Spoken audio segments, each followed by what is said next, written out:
사람은 전 세계적으로 역사에 대한 기간을 동일하게 그렇게 계산하고 사용하면서 그 역사의 하나의 텀을 세기라고 그렇게 표현을 합니다. 인류 역사의 한 세기를 100년의 기간을 한 세기로 그렇게 표현을 합니다. 오늘 우리가 태어나서 살아가고 있는 시기가 바로 20세기에 태어났고 21세기에 접어들어서 엄청난 변화를 경험하는 이런 세기의 사람들로 살아가고 있습니다.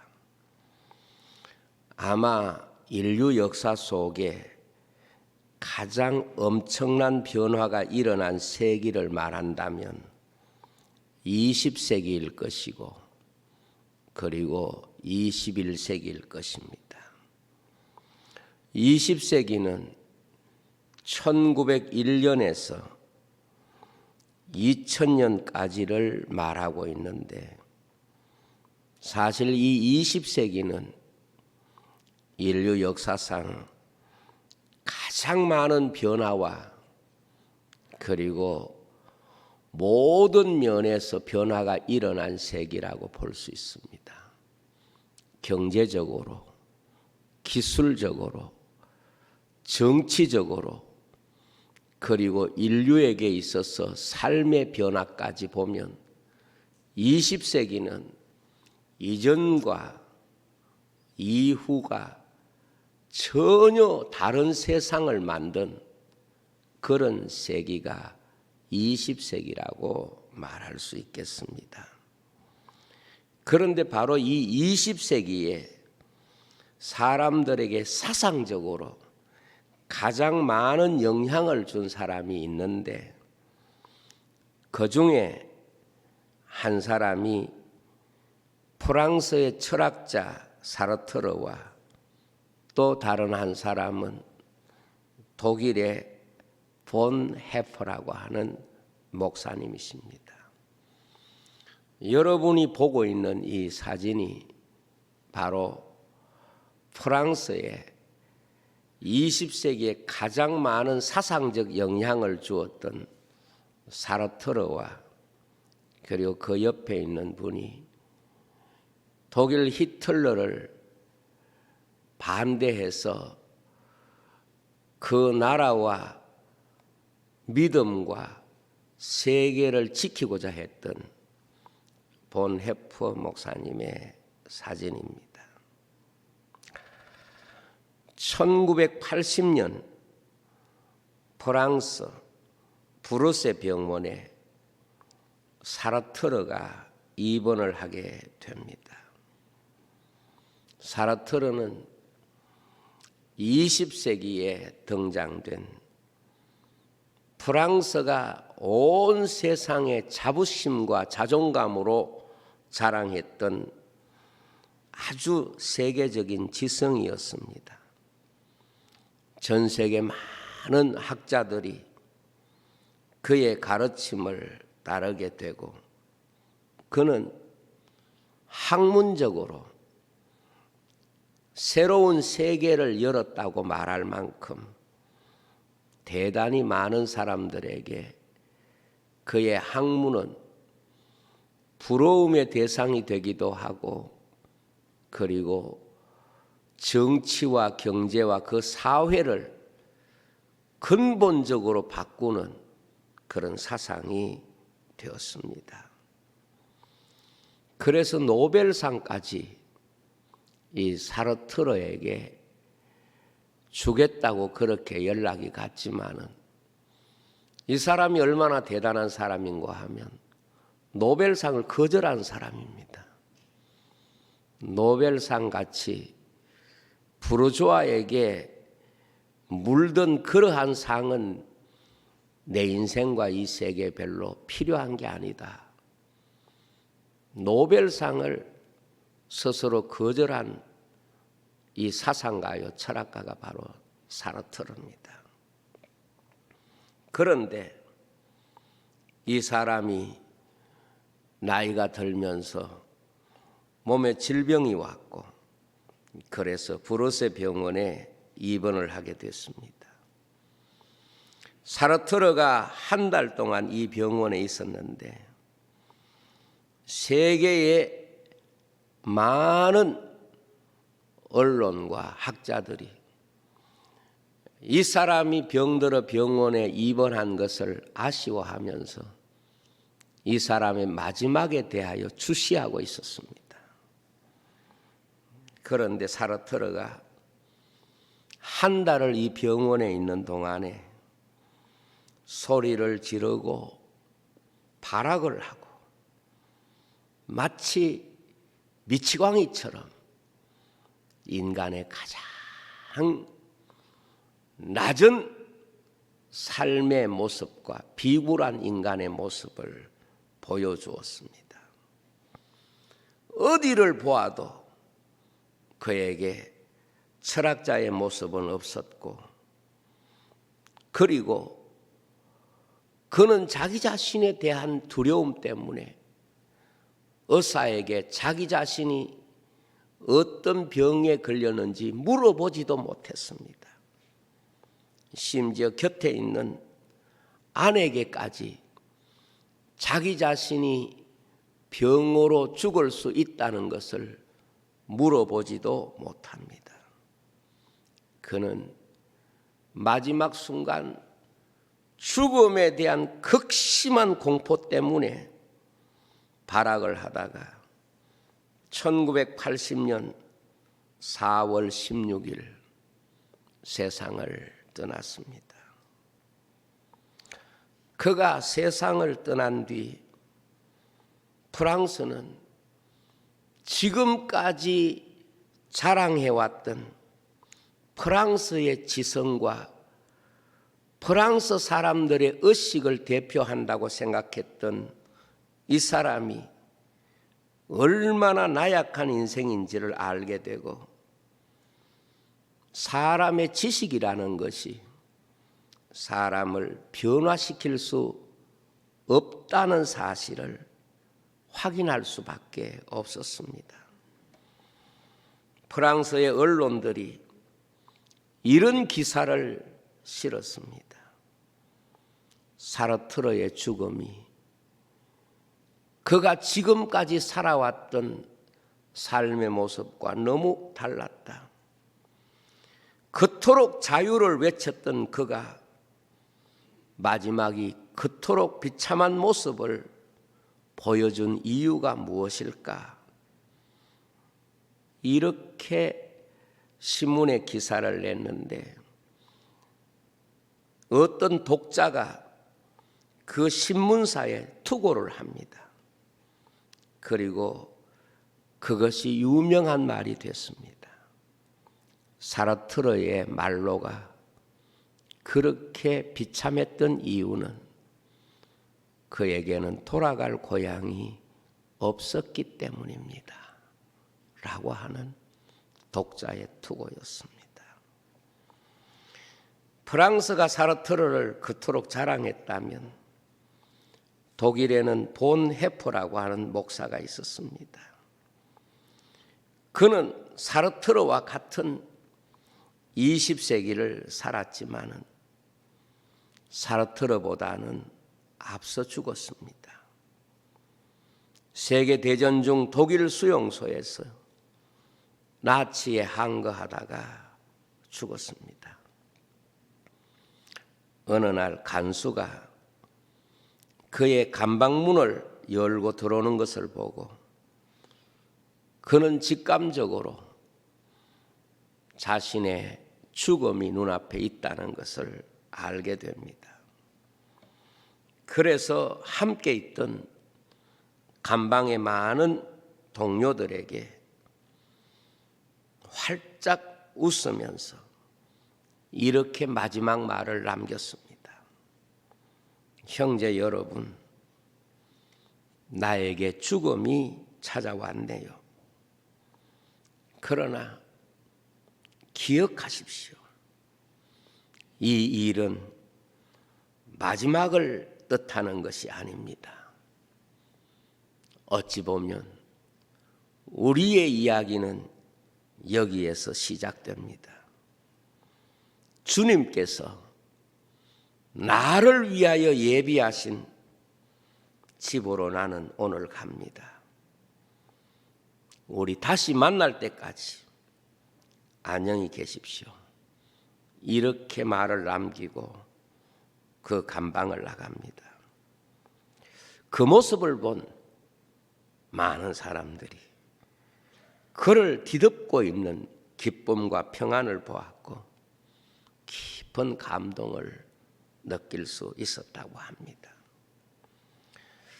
같은 시대를 살고 그리고 세상에 엄청난 영향력을 주었던 두 사람의 차이가 무엇입니까?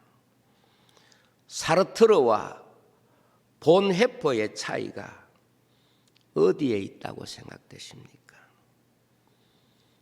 이것은 무신론자와 유신론자의 차이고 하나님 없이 살아가는 사람과 하나님을 모시고 살아가는 사람의 차이고 궁극적으로 돌아갈 고향이 없는 사람과 돌아갈 곳이 있는 사람의 차이라고 정의하고 있습니다. 오늘 우리가 이 땅을 살아가면서 내 자신을 나그네로 인식하고 사는 것이 신앙인에게 왜 중요한가 하면 언제나 돌아갈 고향에 대한 믿음을 품고 살아야 되는 것이 인생이기 때문에 그렇습니다. 베드로 사도는 믿는 사람의 삶을 나그네의 삶이라고 정의를 내렸습니다. 모든 사람 앞에 성이 붙듯이 그 성 앞에 또 붙여야 할 예수 그리스도를 믿는 사람들의 이름 앞에는 나그네 누구라는 우리 앞에 더 근본적 이름이 있다는 것을 우리가 생각해야 합니다. 어찌 보면 내 인생의 이름 앞에 나그네라고 하는 이름을 붙일 수 있는 그 사람이 천국 백성이고 이 땅 위에서 하나님의 거룩한 나라의 백성으로 살아가고 있다. 이렇게 볼 수 있습니다. 첫째로 나그네는 자신의 삶에서 자신을 잃어버리지 않아야 합니다. 자기 자신의 삶을 지켜야 합니다. 그것이 뭐냐? 오늘 말씀에 보면 거룩이라고 말씀합니다. 15절 16절에 보면 오직 너희를 부르신 거룩한 이처럼 너희도 모든 행실에 거룩한 자가 되라. 기록되었으되 내가 거룩하니 너희도 거룩할지어다 하셨느니라. 예수님의 말씀에 집을 나간 탕자의 이야기가 있습니다. 탕자가 아버지를 떠난 이후에 아버지의 유산을 탕진하는 이야기가 나옵니다.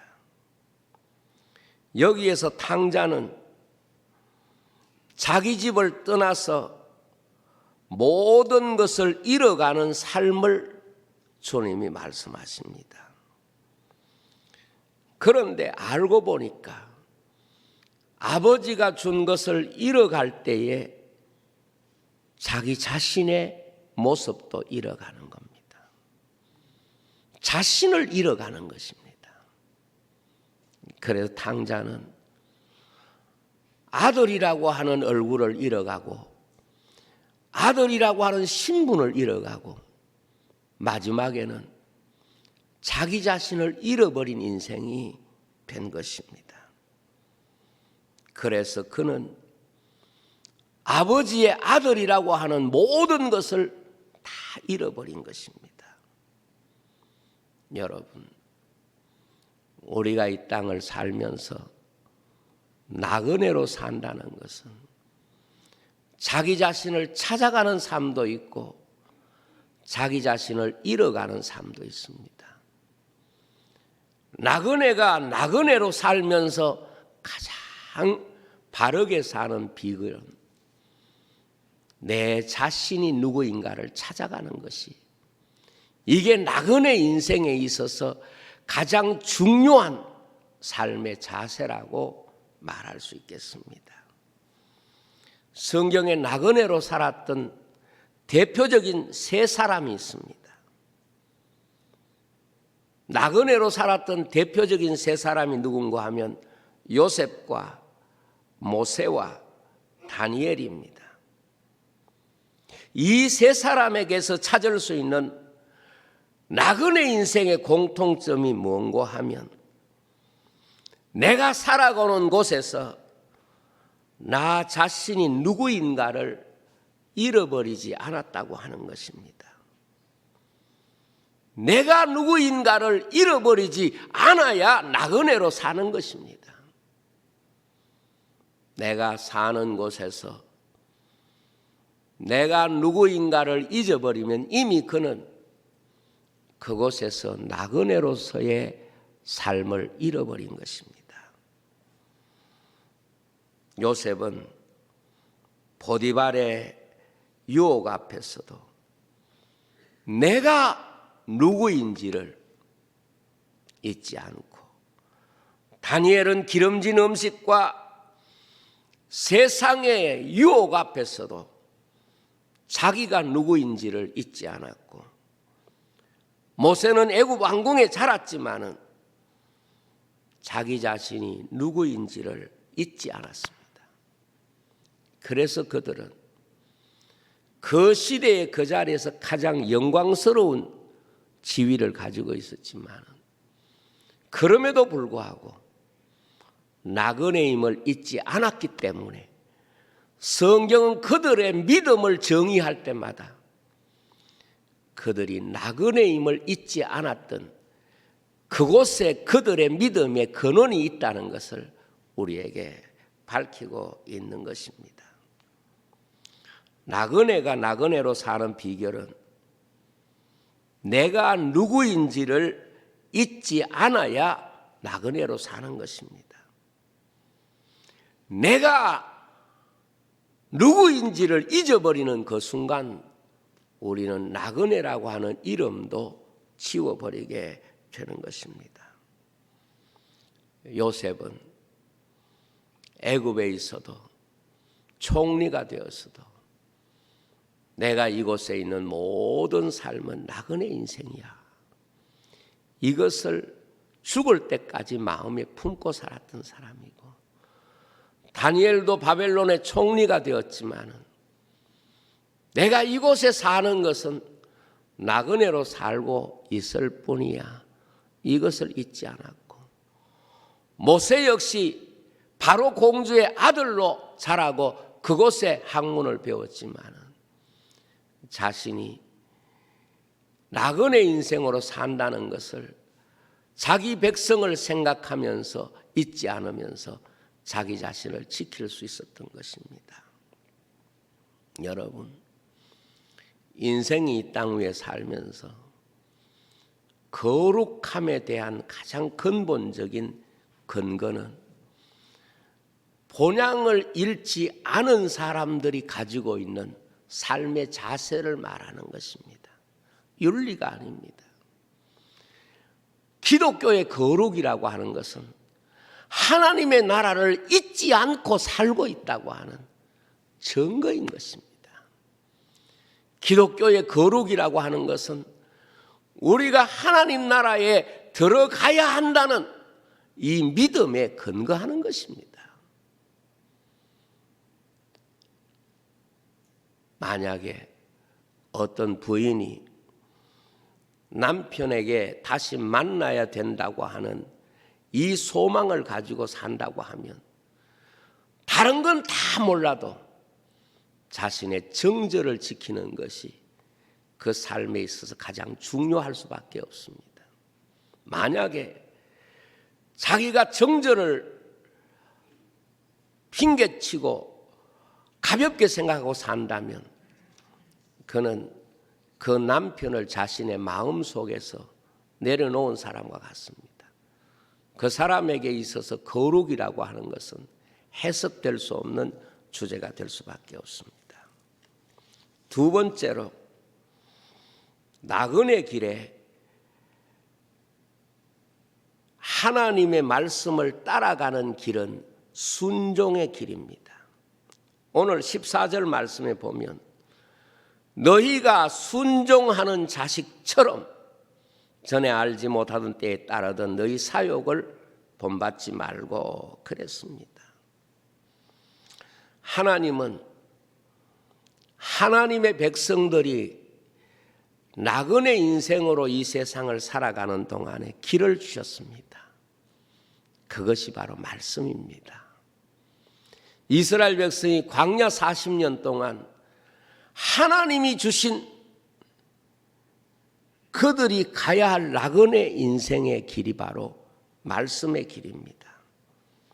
그런데 그 말씀의 길을 따라가는 비결이 바로 순종이라는 것을 우리에게 보여줍니다.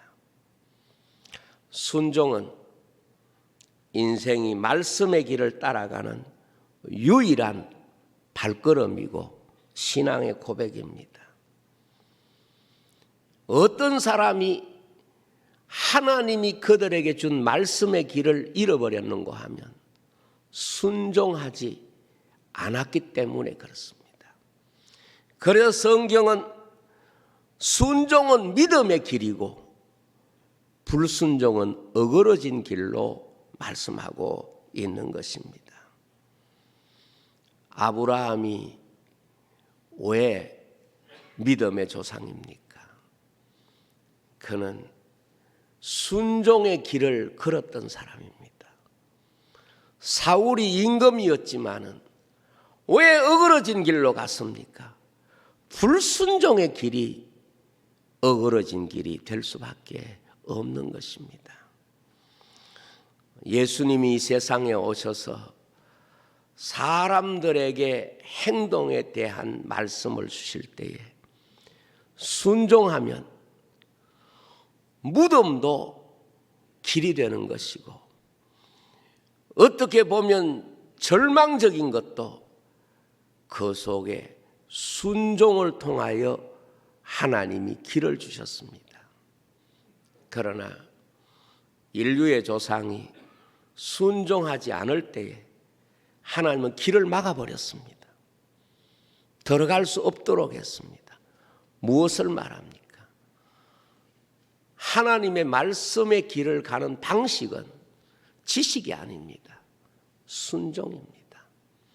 그래서 물로 포도주를 만든 것이라든지 모든 주님의 이야기에서 우리가 볼 수 있는 인생이 말씀의 길을 가는 유일한 발걸음은 순종입니다. 그러면 그 순종이 어떻게 인간에게 길이 되느냐? 그것이 바로 예수님의 십자가입니다. 인간은 하나님 앞에 나갈 수 있는 길이 없었습니다. 그러나 예수님 한 분이 순종하심으로 우리에게 길이 되어 주신 것입니다. 마귀는 불순종함으로써 하나님 나라에 나가는 길을 잃어버린 존재고 주님은 말씀을 순종하고 십자가 위에서 다 이루었다고 말씀하심으로써 비로소 길이 되신 것입니다. 여러분, 오늘 우리가 세상을 살아가면서 하나님이 우리에게 주신 길을 걷기를 원하신다면 하나님의 말씀 순종의 길을 가는 길 이외에는 다른 길이 전혀 없습니다. 세 번째로 나그네 길의 동행자는 예수님이십니다. 오늘 18절 19절에 보면 너희가 알거니와 너희 조상이 물려준 헛된 행실에서 대속함을 받은 것은 은이나 금같이 없어질 것으로 된 것이 아니요 오직 흠없고 점없는 어린 양 같은 그리스도의 보배로운 피로 된 것이니라고 말씀을 했습니다. 하나님이 왜 하나님의 백성을 나그네라고 말씀하시고 하나님의 백성의 신분을 나그네라고 규정하셨을까요? 그것은 우리와 동행하시기 위해서입니다. 이스라엘 백성을 왜 광야길로 인도했습니까? 다른 이유가 아닙니다. 하나님이 그들과 동행하시기 위해서입니다. 나그네 인생에게 가장 중요한 것은 그 길에 동행자가 누구인가 하는 문제입니다. 하나님이 인생의 삶에 함께하지 않겠다, 동행하지 않겠다, 이게 버림입니다. 그런데 나그네 인생에게 있어서 가장 귀한 은혜는 예수 그리스도가 내 인생의 동행이 되어 주시는 것입니다. 주님이 우리 가운데 오신 것은 우리와 동행하시기 위해서 오셨고 우리와 동행해서 하나님 나라로 이끌어 가시기 위해서 오셨습니다.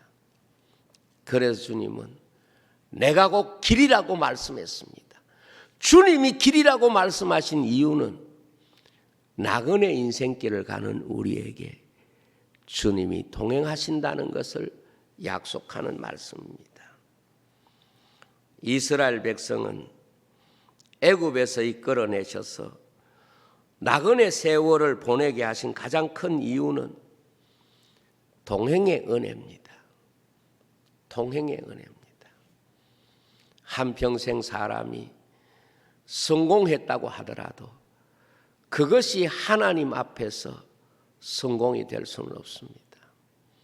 하나님 앞에서 성공은 하나님의 동행을 자신의 삶 속에서 날마다 고백할 줄 아는 이것이 바로 나그네 인생의 성공입니다. 열정탐구는 하나님이 자신들과 동행한다는 그 믿음이 부족했기 때문에 하나님은 그들에게 길이 되어주지 않았습니다. 여호수아와 갈렙은 이렇게 말합니다. 하나님이 우리와 함께 하시면 아무리 장벽이 크고 그곳에 기다리는 대상이 무섭다고 하더라도 우리에게 문제가 있을 수가 없다. 하나님은 그들의 진정한 하나님이 되어주신 줄로 믿습니다. 여러분, 한 인생의 삶이 나그네이지 않습니까? 나그네라는 이름을 잊어버리고 사는 것은 성도의 삶이 될 수가 없습니다. 신약교회에서도 교회를 디아스포라, 흩어진 나그네라 이렇게 묘사하고 있습니다. 그래요. 우리가 다 나그네 인생을 살아가는 사람들이에요. 나그네 인생을 살아가는 우리에게 우리가 나그네라고 하는 이 사실을 잊어버리는 것이 방종이고 내가 나그네라고 하는 사실을 기억하고 사는 것이 성도에게 있어서 거룩한 삶의 가장 중요한 주제라는 것을 기억해야 합니다. 나그네 인생이 걸어가야 할 길은 말씀밖에 없고 말씀 안에서 걸어간다는 것은 순종이 바로 말씀을 내 인생의 길로 삼았다는 뜻입니다. 그것이 바로 예수님이 우리에게 보여주신 것이고 그리고 그것이 우리가 주님이 우리의 길로 삼고 하나님 앞에 나아가는 그런 삶의 방향이라고 볼 수 있습니다. 가장 마지막 이 나그네 길은 누가 동행하느냐가 가장 중요합니다. 주님은 우리와 동행하시기 위해서 우리 곁에 오셨고, 구약의 이스라엘 백성들에게 나그네 세월을 보낼 때는 하나님이 그들과 동행하시는 하나님이십니다. 시편 121편에 보면 내가 잠자고 있는 시간에도, 내가 머무는 시간에서도 하나님은 낮에 해도 밤에 달도 우리를 해치지 않고 우리의 출입을 지금부터 영원까지 지키시리로다, 그렇게 말씀하고 있습니다. 교회가 무엇입니까? 나그네입니다. 땅끝까지 그리스도의 거룩한 복음을 가지고 나가야 하는 나그네입니다. 교회는 바로 그 거룩의 동행을 이 땅에 보여주는 곳이고, 순종의 길을 보여주는 곳이고, 그리고 주님과 함께하는 동행을 이 땅에 보여주는 그리스도의 몸인 것입니다. 기도하겠습니다. 아버지 하나님, 감사합니다. 저희들 사랑해 주셔서 오늘도 나그네 인생으로 우리의 삶을 바라볼 수 있도록 은혜 베풀어 주시니 진심으로 감사합니다. 이 은혜가 우리에게 뜨거운 신앙의 고백이 되고, 하나님 앞에 날마다 우리 자신을 고백하는 신앙의 내용이 되게 하셔서 나그네 인생길을 가는 모든 시간 속에 하나님의 나라가 우리의 본향임을 알게 하시고, 말씀의 길을 쫓아 이 믿음의 삶을 살게 하시고, 언제나 우리 곁에 동행해 주시는 주님과 함께하는 삶을 살게 해 주옵소서. 예수님 이름으로 기도하옵나이다.